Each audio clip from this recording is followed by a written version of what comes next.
Matt Smith, I'm the New Jersey Director with Food and Water Watch, and on the coordinating committee with Empower New Jersey, the coalition leading this effort. We have a great number of advocates here today. Thank you all so much for being here.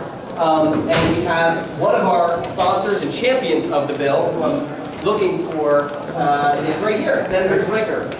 So without further ado, we're going to have Senator Zwicker say a few words.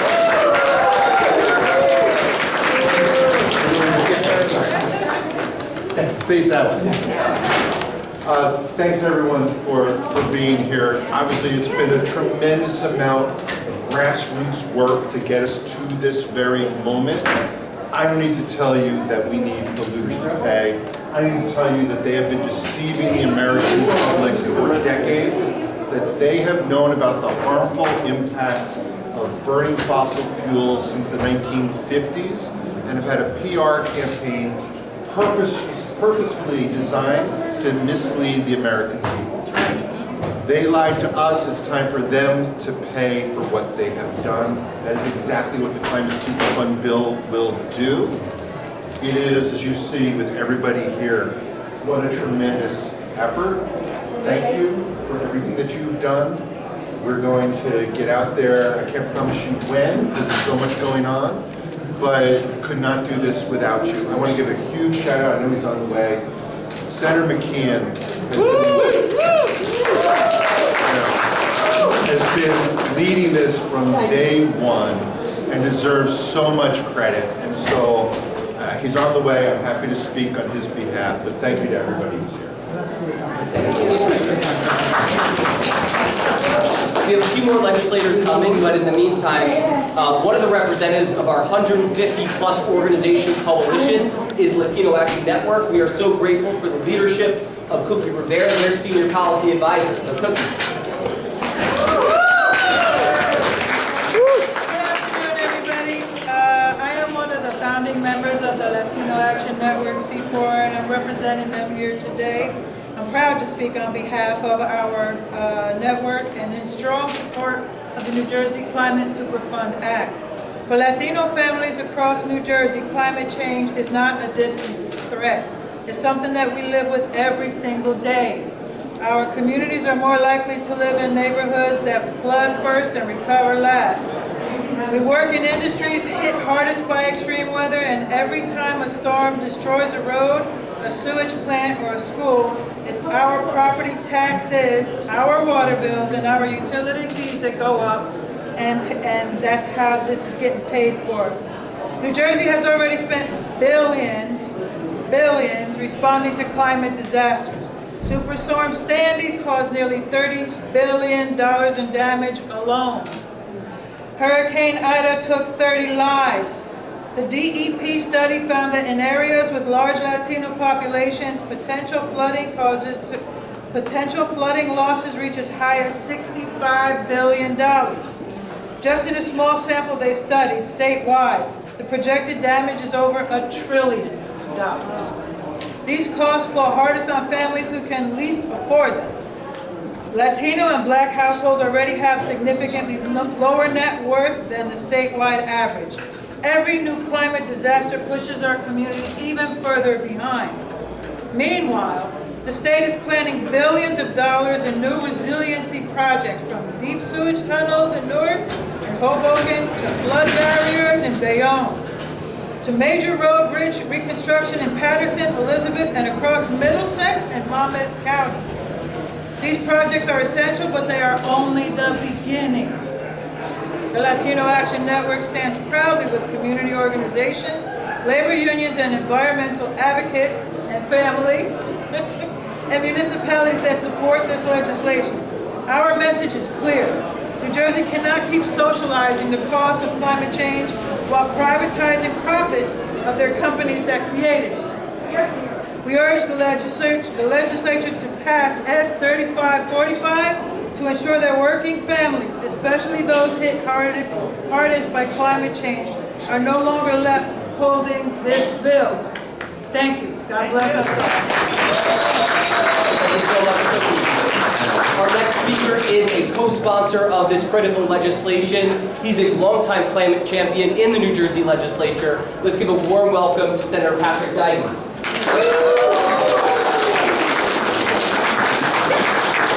really not much to say after those comments. I mean, it is rare that you have a piece of legislation that affects every human being, not only in the state of New Jersey, but on the globe. I'm honored and proud to be part of this legislation. There has to be consequences. Okay? You know, folks that are pushing back that it's, you know, that the penalty is too large or whatever. If you want people in the future to do the right thing, they have to realize that they're not doing the right thing. There has to be consequences. Right. Plain and simple. And that's what this bill is all about. That's part number one. And part number two, to use those funds to protect the lives of our children. I mean, we all see what's going on around the globe right now. Things that look at the flooding in California right now, the fires that took place last year. This is not a coincidence. This is as a result of climate change. And I am just so proud to be part of this, and I'm proud to have all of your support. And this is just one step. It's not the last step.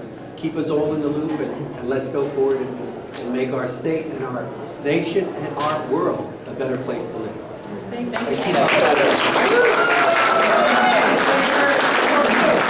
We have another legislative champion here. Here's the leader when it comes to this, John McKeon and Bob Smith, my friend Linda Greenstein.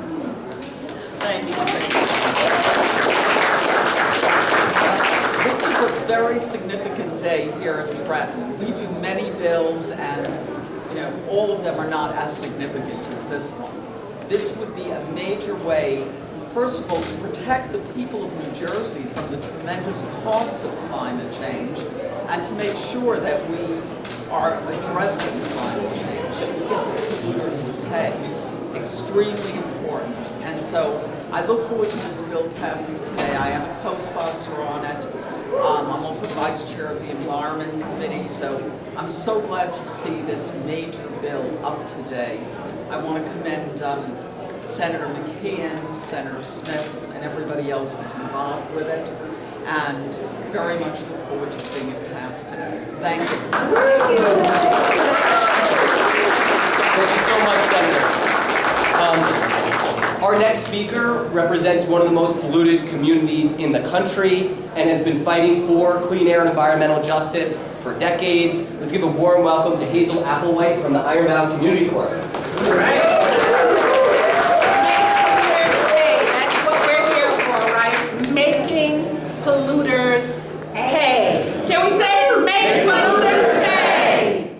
My name is Hazel Applewhite. I am the CEO for Ironbound Community Corporation, and I'm really excited to be here. I want to first take a moment to thank, you know, Matt for his hard work, right, on this bill, Food and Water Watch, and also our co-sponsors, right, because we need our legislators that really believe in this. And like a lot of them have said, for too long, we've been lied to, right, saying that fossil fuel is okay, pollution is okay, it's not going to do anything, and for decades, they've been allowed to do this, and now we're in a space where it's not healthy, right? Folks are dying. We're seeing, like we talked about, the storms that we're having, the health impact, even though folks say to us, oh, it's not related to pollution. It is related to pollution. So I want you to get the facts right, because obviously there's always a counteract with facts, right? Oh no, pollution does not contribute to asthma.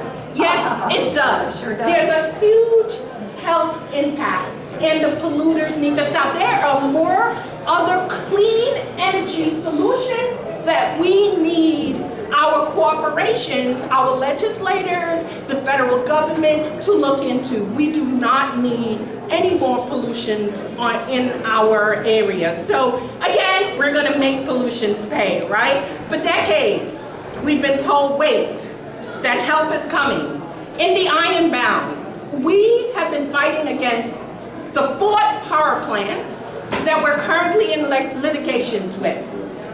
We create solutions ourselves. In 2025, we expanded a community-led air monitoring because we want to help folks to understand what the impact of pollution has on our community. It's important that we understand that the Superfund Act transforms what's possible. It puts $50 billion on the table. And what can this $50 billion do? It can actually come up with solutions, right? Like flood walls, for example, cooling centers. Yes. You see what That's right. heat does to our community. It can help our seniors. It can also upgrade the grid. We all know what the impact that the grid has, right? If you look at the electricity bill right now, that's telling of the impact that the grid has. It can also create local jobs. So often they kind of split us with the union, right? We're on one side and the union is on the other. But we're going to say this is going to create local jobs, right? Create local jobs. It's also going to give us a sense of, you know what, we can really fight through this, right? Because folks are hearing us. We're committed to climate and combating climate. We're committed to health. We want our children and our families to thrive. And what's important about this bill is that the monies that's coming with this bill is also going to go to assist, at least I believe the percentage is 50% of it, or somewhere thereabout. It's going to go 51. Oh wow! 51. It's going to actually go back to communities that have been greatly impacted and most impacted, which are usually Black and brown, low-income communities. Can we get a high five? So this is a bill that all legislators should support and all communities should support. So often the greatest communities that are impacted by climate change are Black and brown low-income communities. Let's just be real about it, right? And these funds, 51%, is actually going to go back into the community. So here's some key points about the bill, and I want you to take these points for when folks talk to you about it, right? It's protecting labor. There are labor agreements and local jobs are associated with this. Of course, the 51% that we talked about are going to go back into EJ communities. The $50 billion, right, that would come out of this bill. Also there's annual reporting and transparency and accountability, right? So our community feels the real results of this bill. So I want you to take away those facts. Again, I want you to thank you for supporting this bill and continuously supporting this bill. And then after this bill, we're going to have some more to do. Thank you. Thank you so much, Hazel. Our next speaker represents the growing and diverse interfaith coalition that is calling for the swift passage of this legislation. Let's give a warm welcome to Reverend Fletcher Harper, the Executive Director of Green Faith.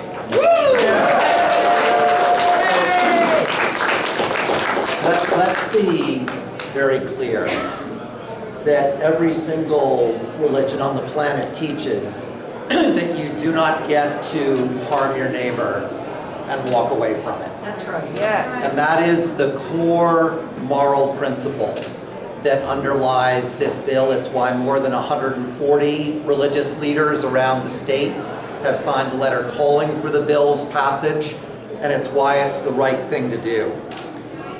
The fossil fuel industry has generated enormous wealth from the products that they have sold in New Jersey.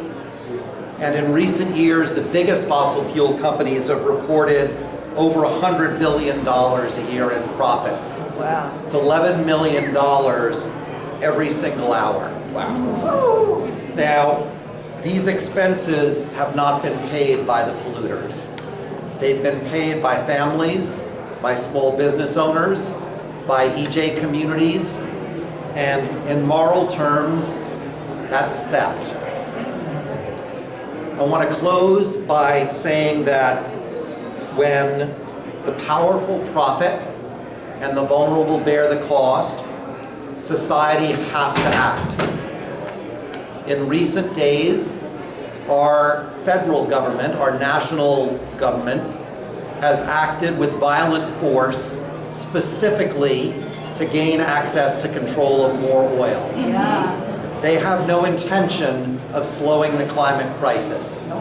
It is the moral responsibility of the state legislature here in New Jersey to do what it can and must to protect the residents of this state. Anything else is an ethical betrayal, and we won't be quiet in the faith community until this law passes. Thank you.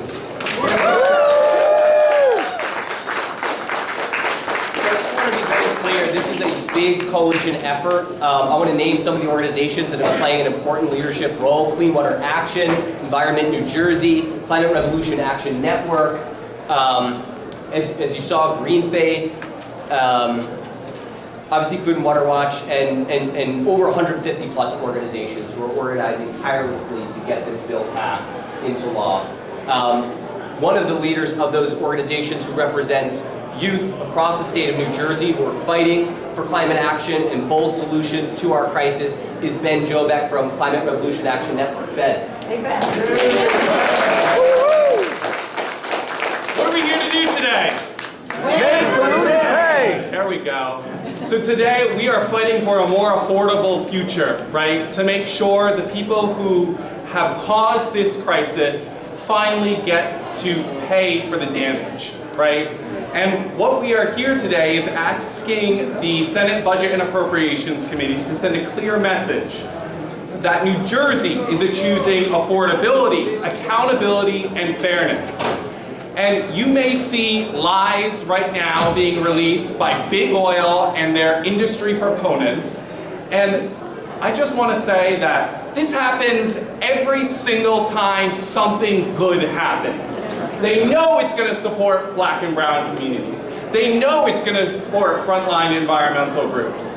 And we have to combat it with all our strength right now, because this bill delivers a more affordable New Jersey, and young people and everyone around the state are counting on making sure that New Jersey can thrive in the future. Thank you.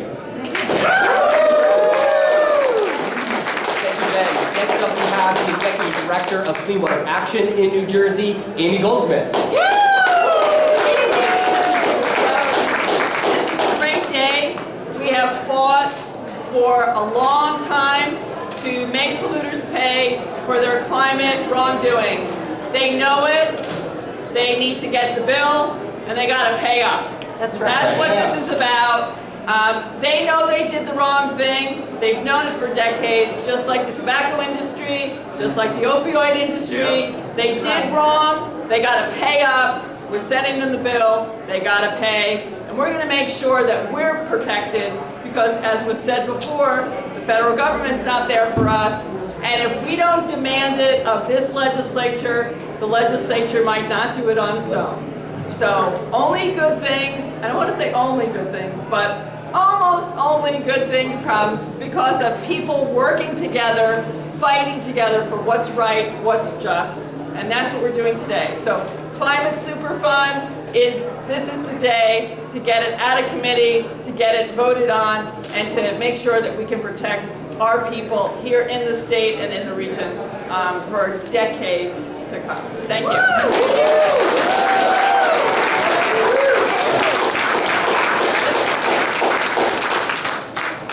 So I just want to say, lastly, we had a number of labor leaders who are trying to juggle multiple priority bills today.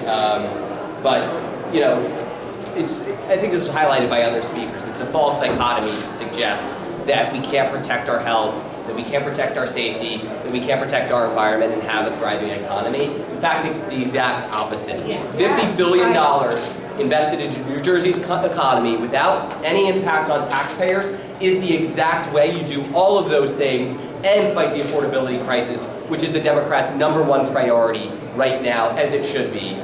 So really there's no excuse. This legislation needs to move without delay. We are grateful for the hearing in Senate Budget Committee, but quite frankly, it's not enough. Our legislators need to post this bill and get it to the governor's desk without delay, so that New Jersey can start to relieve the growing costs of this crisis and make polluters pay. So I want to thank everyone for being here today.